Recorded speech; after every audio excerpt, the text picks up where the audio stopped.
Afternoon.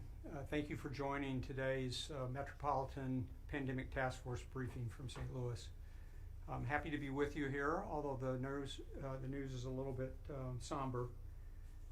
We learned today that the CDC will announce tomorrow that masks will be recommended in indoor places for those vaccinated or unvaccinated in regions with high transmission rates, and that really qualifies for most of Missouri, certainly the St. Louis region.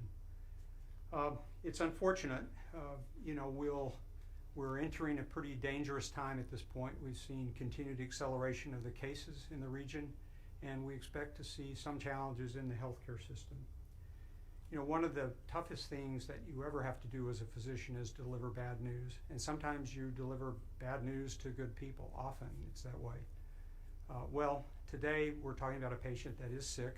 It's our community. And it's sick even though many people in the region have done everything that's been asked of them. They've socially distanced, they've worn masks when asked, they've stayed away from indoor venues where they might be exposed to others, and they've gotten vaccinated. But the sad point is that not enough people have gotten vaccinated to protect us from a Delta surge. So the diagnosis is not good. We missed a chance to avoid this surge. It slipped by us because our vaccination rates weren't high enough, and now we need to take corrective actions. Among the things that we can do, we've talked a lot about masks, and it's important that we understand the role of a mask. It's not a permanent assignment to society. It's something that's used as a bridge to get us over a period where we're developing the immunity to protect against further surges. It's never intended to be permanent, and that's what we're asking now, is to once again put this bridge in place to allow us to tamp down the current surge of Delta virus that we're seeing in the region. We really need to commit to this as a community. If we don't, we'll see many more people infected, which will inevitably lead to more deaths, long-term disabilities, some of which may be permanent, as well as more opportunities for the virus to mutate and become even more transmissible. I know that really feels unfair for a couple of reasons. If you're one of the people who has been dutifully following the recommended personal protective advice and you've gotten yourself vaccinated, suddenly it feels like you're being forced to do something that's unpleasant, even though you've done everything that you've been asked. And further, at a community level, there are certainly parts of the country that are not feeling this surge of Delta yet. And it seems unfair that St. Louis as a region is being put back in masks and we're being told to hunker down a bit when other places are not subject to the same restrictions. By the way, I believe much of the country is going to follow suit on this and will have to suffer through these same challenges that we are. But we're here right now and we have to deal with what's in front of us. We simply have too many people who are not immune to COVID to go forward without some actions to mitigate risk. Until we have stronger immunity, the threat is not only to individuals, but to our healthcare systems, which are operating pretty much at capacity at this point. We see very few open physical beds that we can staff, and we are already seeing the signs that we are likely going to have to curtail some activities. This is what has happened in Southwest Missouri. It's happened more recently in the center of the state. Hospitals simply too busy to take care of regular healthcare needs because of all the COVID patients that are filling floor beds and ICU beds. What that means practically is if you have an emergent healthcare need, you may be in a car wreck or have a heart attack or a stroke, and you may find yourself needing to wait or be transferred before you can receive care because of the nearest hospital may be at full capacity. So summing that all up, I'm looking at these numbers with some alarm. The path forward looks like it may equal. It could exceed what we experienced in the holidays unless we take some preventive action. And those preventive actions are pretty straightforward. Vaccines and masks. Those are the two things that will allow us to get by in the short run with masking, and over the long pull, vaccination. Vaccination is the most important tool for getting us out of COVID permanently. It is something that once we get to sufficient levels, the virus will stop circulating and we can put this behind us for some time. But until we get there, we're going to need to resort to masks to prevent spread. Vaccinations, as people know, they're logistically complicated. There are a lot of people who need to be vaccinated. The current vaccines that most are using are 2-dose series that take either 3 or 4 weeks, and then it takes an additional 2 weeks to reach full levels of immunity. So at the best, once people have decided to get vaccinated, they're weeks to months away from getting to where we need them to be. And as a region, it's going to take some time longer than that. So in the interim, in order to stave off further spread of Delta variant, we need to resort to masking. You know, they're no fun, they're not convenient, but they will help prevent transmission of disease to those who are most vulnerable in our population, including kids. It's true that children don't have as much trouble managing through COVID infections as adults do, but several hundred children have died nationally, so it's not a benign disease, and more importantly, kids are an important means of transmitting to others, including elderly grandparents or people who may be immunocompromised. So that's why we're asking people to wear masks to protect them. If you've been vaccinated, it must feel pretty frustrating because for some, the vaccine meant throwing the mask away forever. But increasingly, we're seeing enough breakthrough infections, and we do know that vaccinated individuals, even though they're protected against serious illness or hospitalization, can still transmit the disease to those who are vulnerable.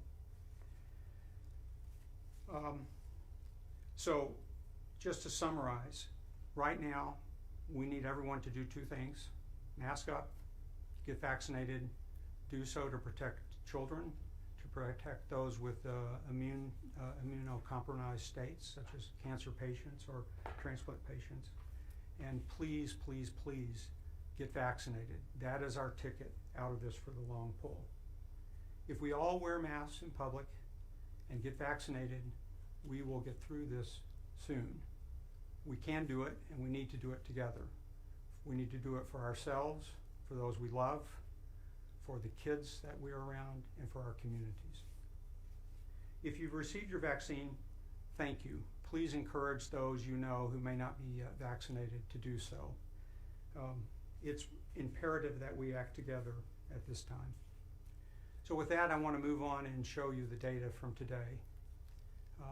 So on the first slide, we'll take a look at the epi curve. This is the number of cases reported per day for the St. Louis metropolitan statistical area. And it's very easy to see the bump up that we've been experiencing. And you'll notice that those numbers, the green bars on the far right, are matching what we saw last summer, and there's no sense of that they're leveling out at this point. The weekly change is continuing. We had a 44.6%, almost a 50% increase in cases week over week, and we haven't seen that number come down, which means that the number of cases in the region is still expanding quickly. For those who follow the reproduction number, it's now been above 1 for a month. Whenever that number is greater than 1, the pandemic is expanding in your region. When it falls below 1, it's contracting. We have been in a continuous expansion for over a month. Our current census of 356 patients in hospital beds as of this morning, and over 100 in ICU with 65 on ventilators, is the highest we've seen for some time. And as we'll see, the rolling average continues to progress. This is looking at new admissions. Again, the rise on the right is fairly steep. The moving average is up to 55 new cases a day. This is task force hospitals only. A reminder that there are other hospitals in the region that are also seeing increases, including our VA hospital downtown and hospitals in the east side. And this is once again looking at, among the task force hospitals, the number of people who are in hospital beds. I already commented on 356 patients in beds right now, with a 7-day moving average that is continuing to go up and is now above 300. A reminder that at our minimum, we were down below 100 patients in hospital beds. We are not yet pushing severe capacity from a COVID basis only. Here we have hospital beds. Regionally, about 7% are occupied taking care of COVID patients and about 14% of ICU beds. However, we have been extremely busy with other healthcare needs during this time, and so this has really compromised our ability to operate normally. Greater increases will further compromise those capabilities. An important feature of the current surge has to do with the age distribution of patients who are admitted. We looked at these data last week, and I'm updating them once again. Now nearly 40% of hospitalized cases are under the age of 45, and we see a continued decrease in older age groups, which is good since those individuals are at higher risk of severe outcomes. But this also means that these rising numbers are coming on the backs of people who typically don't have a lot of healthcare illnesses, and yet they're finding problems severe enough that requires them to be hospitalized. Death rates have begun to creep up a bit. Again, deaths are a lagging indicator. We hope that death rates stay lower because of the vaccination efforts of those at risk, but we know we'll have to see how this plays out over time, and we do see increasing numbers of individuals expiring from COVID. Today we see a number that says that yesterday there were 64 discharges. We're just about to break 24,000 cumulative patients taken care of in task force hospitals. So with that state, let's look ahead. These graphics show the past history in the black dots. Those are the counts each day for inpatient census. And the blue lines are models that predict what's going to happen in the future. Current models are showing the rate of rise. You can take that middle blue line, which follows the black dots fairly closely, as indicating that by the end of September, we could well be up in the same range as we were in November and December when we hit our previous peak. There's a similar story for ICUs, although the rate of rise there is somewhat brisker. And again, a reminder that models are our best predictions of what's ahead. They certainly don't take into account any change in masking that individuals in the region might undertake, nor do they take into account aggressive vaccination campaigns that might occur. One thing that is frequently asked is how we look compared to Southwest Missouri. And we looked at this data before, but just to remind you, the chart on the left shows the epidemic curves for the St. Louis MSA and for the Southwest Missouri counties. Of course, there's a lot more people in St. Louis, so the peaks were much higher, up to 2,500 new cases in a rolling 7-day average. Corrected for population density, the curves are very much more similar. Not quite as high a peak in Southwest Missouri in the holiday time period, but now they have a number that is pushing up towards an equivalent peak. The orange line on the right graphic shows where we are as a region as of a week or so ago, and you can see that trajectory is once again going up pretty steeply and taking us to an area that we don't want to be. The impetus right now, again, is on vaccination. We've delivered over 1 million first doses in Region C alone. There are nearly 1 million people have completed a 2-dose series, and that accounts for more than half of individuals who are 18 and over in Region C of Missouri. This story is fairly similar for the metropolitan area at large. I'll just note that these numbers are for the entire population, so automatically get diluted some by those citizens who are 11 and under who are not eligible for vaccine. But as a region, we are above 40% in terms of fully vaccinated, and about 45% have received at least the first dose. The numbers are somewhat higher in the most heavily vaccinated areas, St. Charles, St. Louis, and Monroe County, and other counties follow along. The maps on the right are on the top of the Missouri metropolitan area and the bottom, the Metro East area. This shows at a little more granularity Missouri Region C by county on the left and by zip code on the right. Again, this is the percent of the population that's vaccinated that's above 18. and it's fairly straightforward to see where the heaviest vaccination has been, as well as the areas that have had more challenges, including North City and North County in particular.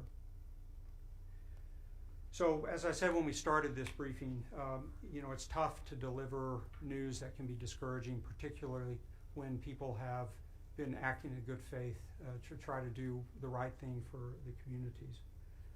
We all understand the frustration, the sadness, or even the anger that many people are feeling. But I will remind you, we don't have to be in this for the long term. If we can bring ourselves to do the right things, that is to mask in the short term and to get vaccination if you're unvaccinated, we can get through this relatively quickly and get back on track. So please join us in getting a vaccine and wearing a mask. Thank you very much for listening to me. Then we have the following questions that were submitted. Okay. Oh yeah, so questions. Let's see. Has there been an increase in vaccinations recently? The vaccination rates have gone up some, both internal to health systems where vaccine mandates are in place, and I think people are working towards those. But also around the region, there have been an increase in the number of people seeking vaccination. However, it's really not at a rate that's fast enough to get us out of trouble with the current surge.